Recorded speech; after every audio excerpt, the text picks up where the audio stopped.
Hola amigos, ¿qué tal? Romani periodista, saludándoles como siempre en cualquier lugar donde ustedes me vean, de noche o de día.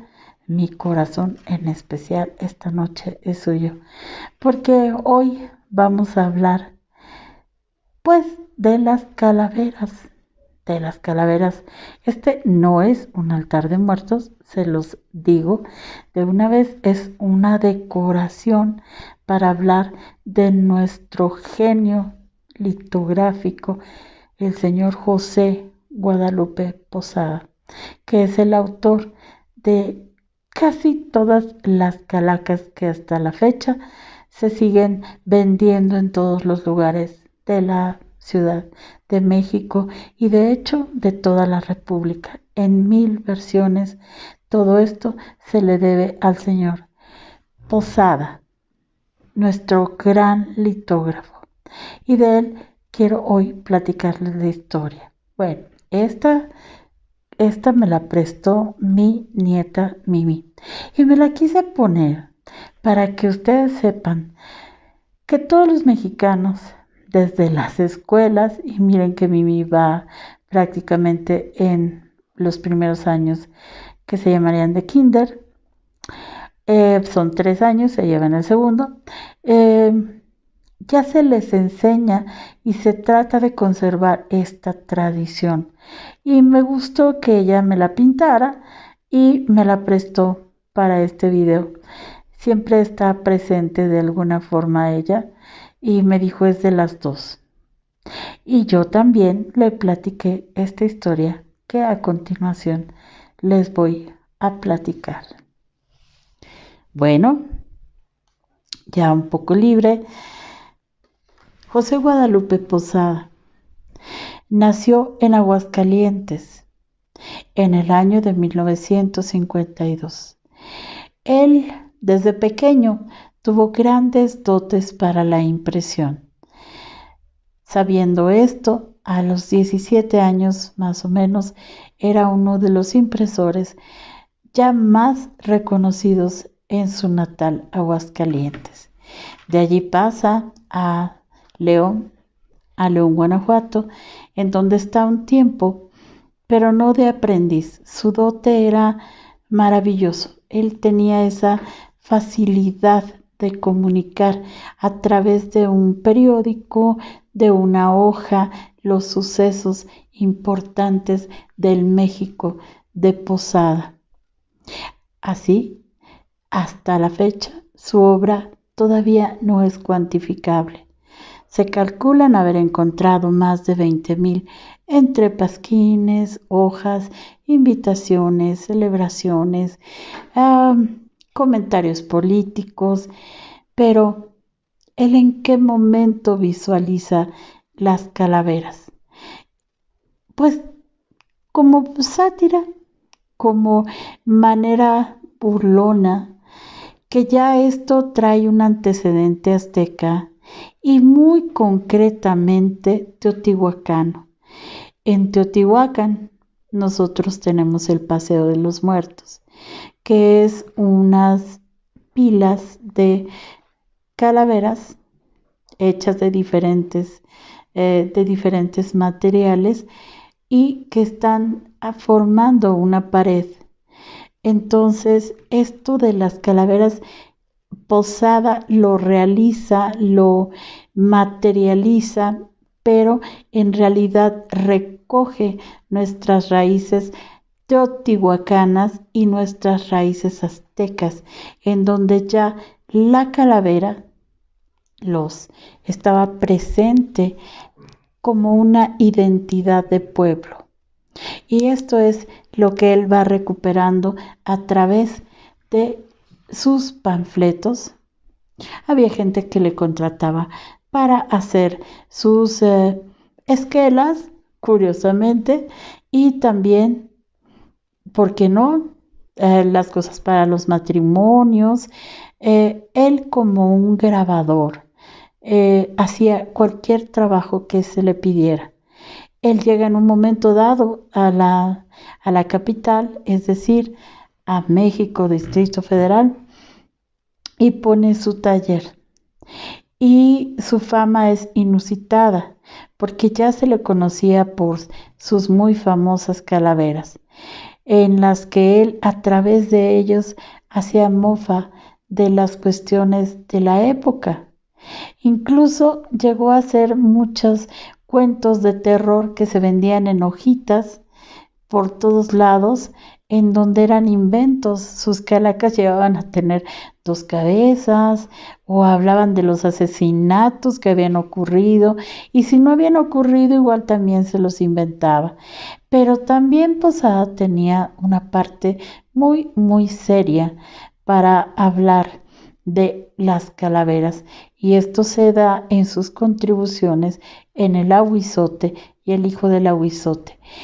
Colaboraciones profundamente políticas en las que él desgaja a través de sus palabras, porque se habla mucho de cómo es sus actividades dentro de la litografía, dentro de lo que es el periodismo, como es El Hijo del Ahuizote, pero su prosa es selecta, es perfecta, y no hay que decir más de sus rimas y de sus versos, que van a dar origen a lo que ahora, aún ahora, conocemos como nuestras calacas, las calaveritas.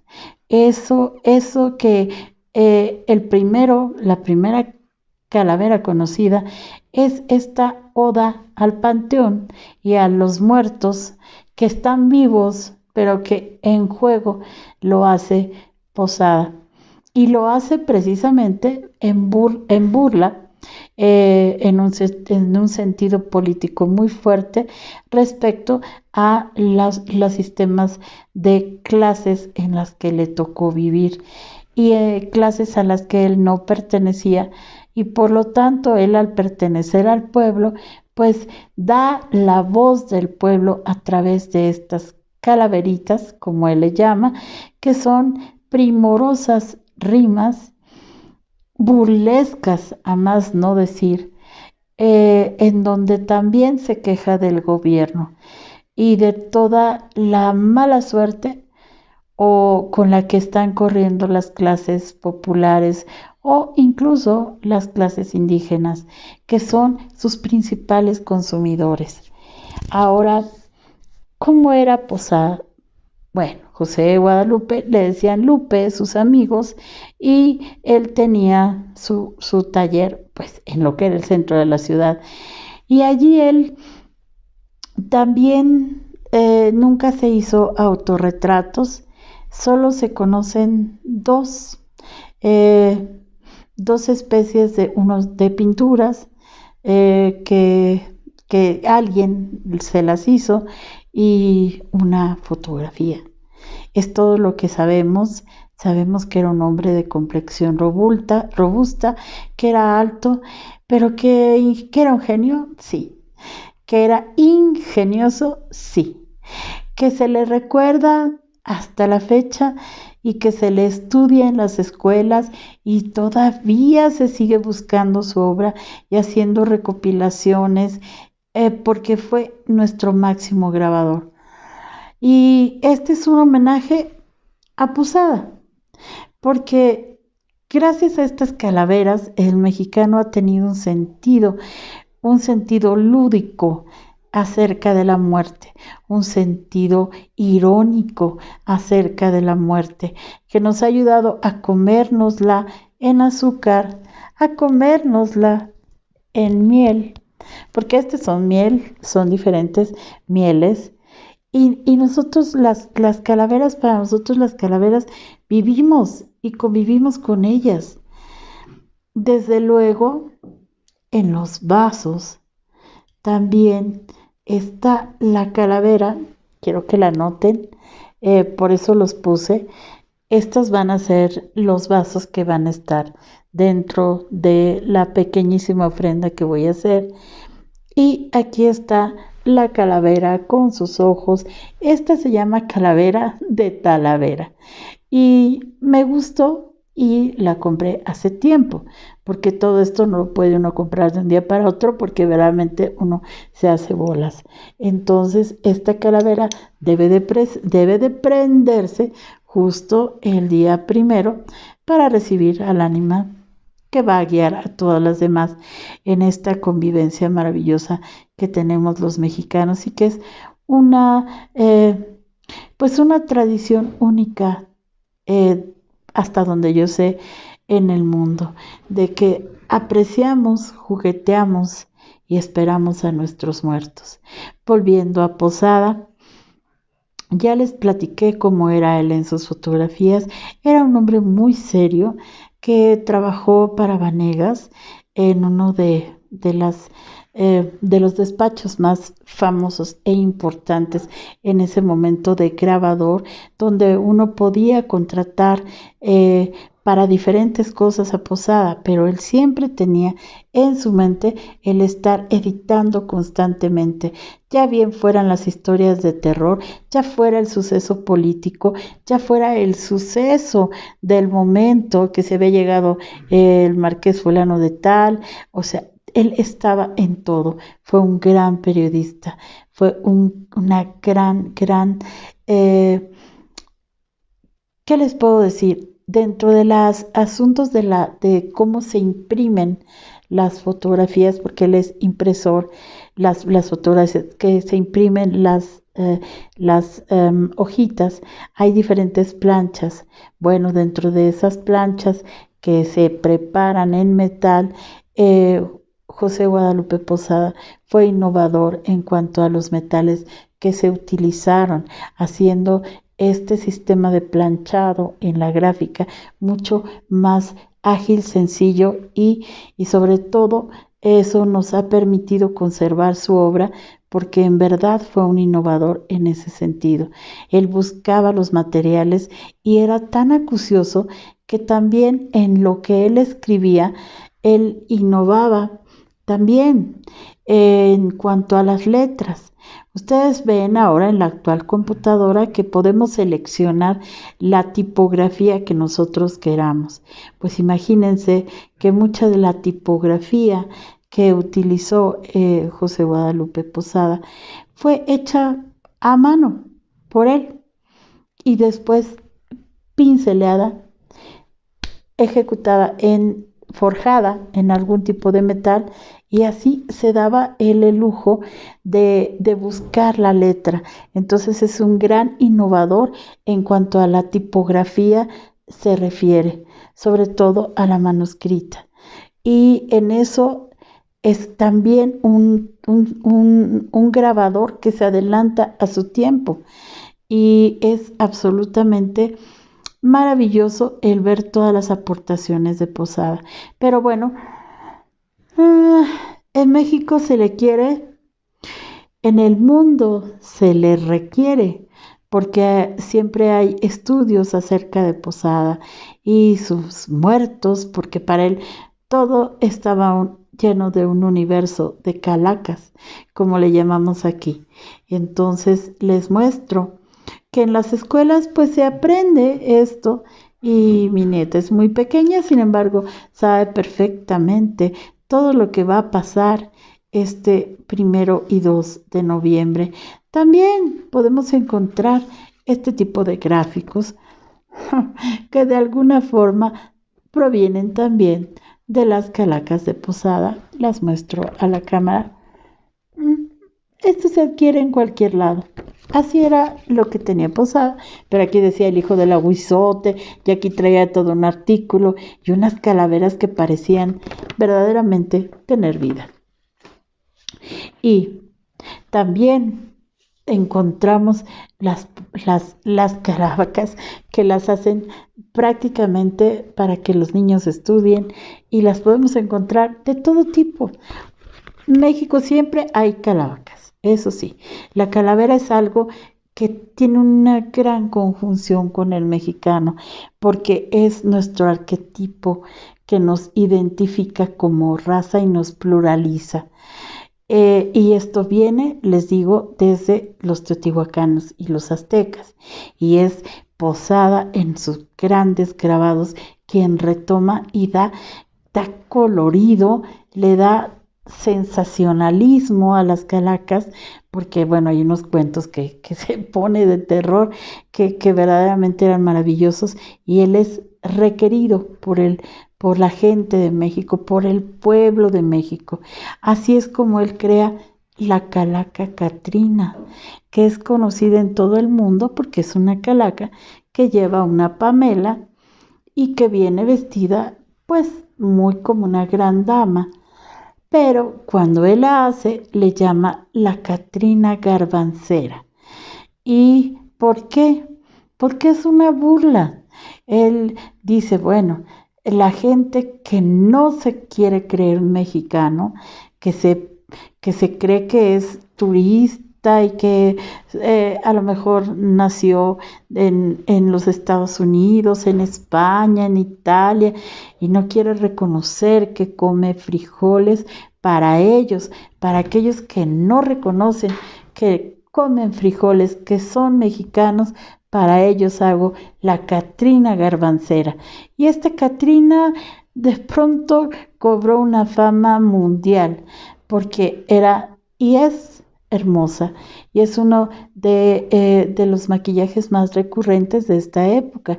Pero en el momento en que crea la Catrina Garbancera es para burlarse de todos aquellos mexicanos que no se reconocen como tales, que son capaces de decir que comen garbanzos para no admitir que unos ricos frijolitos con una tortillita y un chile verde están en su mesa.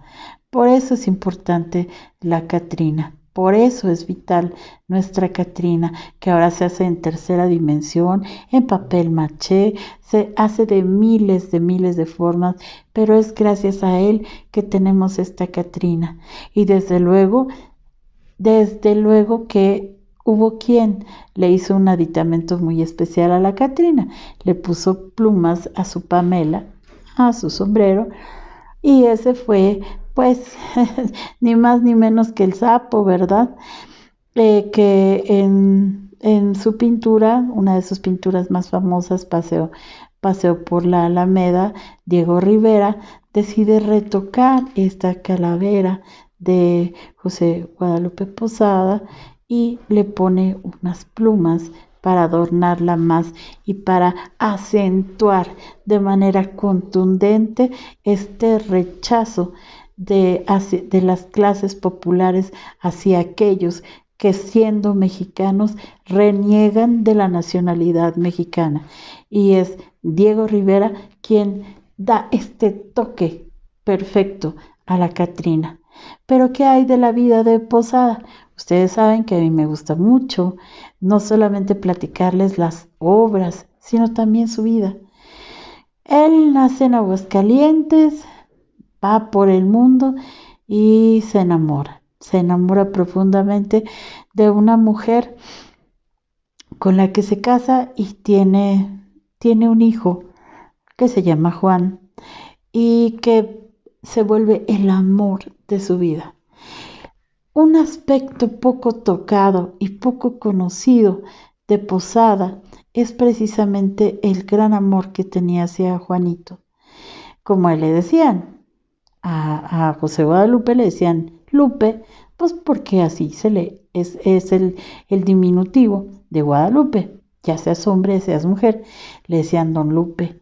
Entonces él estaba orgulloso de su hijo Juan y él estaba seguro que él iba a destacar en las artes gráficas porque se las enseñó desde muy pequeño y efectivamente el chico a los 14 años ya manejaba varios tipos de impresión para, para que su papá le había enseñado. Entonces había él adquirido casi por asunto genético esa gran habilidad de Posada de poder recrear los ambientes, de poder dominar la ironía y era el orgullo de su padre.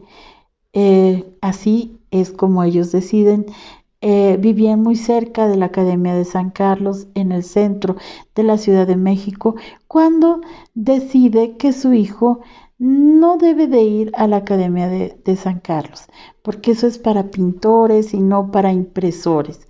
Y en ese momento él hace la distinción entre el arte de la impresión, la cual adoramos los periodistas, porque gracias a esas cajas, gracias a esas formas metálicas en donde se reproduce y se reproducen las hojas, es que llegan los periódicos al pueblo y se comunicaban, y aún a la fecha existen periódicos y espero que existan durante muchos años más. Y él distingue esto en su hijo y le dice: no, tú eres un gran impresor, así es que te vas a la escuela de impresión. Y allí el chico es recibido aproximadamente a los 16 años. Un poco después de haber cumplido 17 años y que sus padres festejan estos 17 años de Juan, Posada tiene que acudir a Aguascalientes y se va por breve tiempo, y en este momento su hijo desgraciadamente fallece. A los 17 años, él regresando de Aguascalientes se entera que su hijo no lo pudieron salvar de una epidemia de tifoidea y que ha fallecido. Y a raíz de eso, él, en ese momento que estaba en plena construcción, nuestra famosa Catrina Garbancera pierde un poco la razón y no encuentra lugar, no encuentra momento en su vida donde él pueda llorar y entender que no va a regresar su hijo. Y se dice que por momentos perdía la razón. En ese momento también se refugia en el alcoholismo y toma de día, de noche, porque no puede sobreponerse a lo de su hijo. A partir de ese momento empieza el declive en cuanto a su producción. Ya no produce tanto, sus calaveras son más amargas, pero sigue uniéndose a la muerte, como el destino inevitable que tuvo su hijo y el destino que él busca. De su esposa nada se supo. No se sabe en qué momento se separaron, ni en qué momento se pudieron haber vuelto a encontrar. La verdad es que no hay vestigios de la esposa de Posada. Mucha gente dice y especula que tal vez ella regresó a Aguascalientes, pero no se han encontrado rastros ciertos. Lo único que sabemos es que él en 1913 fallece por un alcoholismo acelerado y que nos deja miles de hojas, que nos deja su Catrina y nos deja su dolor también, porque en ese momento sus discursos, sus calaveritas son más allegadas al dolor de la muerte, porque se le ha ido Juanito y no va a regresar. Siendo un gran artista mexicano, siendo un grabador reconocido mundialmente y cuya Catrina es conocida prácticamente en todos los lugares de este planeta, José Guadalupe Posada es llevado a los restos, sus restos son llevados a la fosa común y ahí le perdemos el rastro a este gran genio mexicano, nuestro genio creador de la Catrina. Y esta fue la historia del señor José Guadalupe Posada, el que nos dio el origen a todas nuestras calacas, calaquitas, lugares, a nuestras calacas. No tengo calacas de azúcar, pero tengo calacas de miel y a todo lo que, a ese gusto de comernos las calacas. Y también de decir calacas, de hacer calacas, nos unió este gran hombre, este gran grabador mexicano, a quien el día de hoy le dedico este video y para que ustedes conozcan la historia de nuestras calacas mexicanas. Romani periodista, como siempre, mi corazón es suyo y este es un corazón de calaveras el día de hoy. Muchas gracias por su atención. Gracias y los espero en la siguiente.